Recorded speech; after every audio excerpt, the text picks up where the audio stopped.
I never knew I was a woman until I was about 35. I never fantasized about getting married or having babies. It was all about my head and my brain and my imagination. So when I had children, it was just this miracle. I never thought any of that would happen to me, and I was just overwhelmed. And what I tell young lady writers who, when I give these talks in front of female playwrights, and they say, how do you do it? And what I say is that for the first year and a half, you must stay at home and roll around on the floor with your baby, because they smell so good and they're so edible, and that you do that for the first year and a half. But then if you're starting to get itchy to work, you hire a babysitter and you depart for a few hours in the afternoon. You start out 3 days a week and then 4 days a week.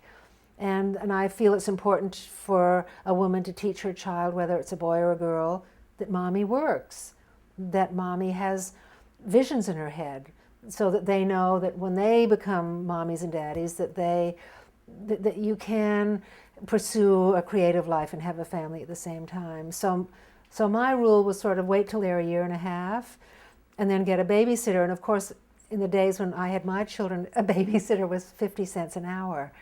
I think now they're like $15 an hour. So I think it's much more difficult.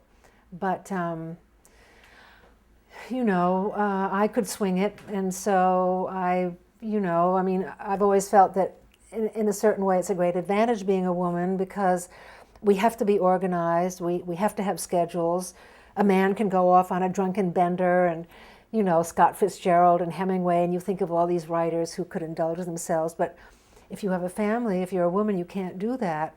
And so I think we learn early on how to organize our time and how to focus and concentrate. And I've always been very grateful for that. So to this day, I work every morning, 7 days a week. And, the children are long gone and grown up and large, hairy adults, but I still run to my machine.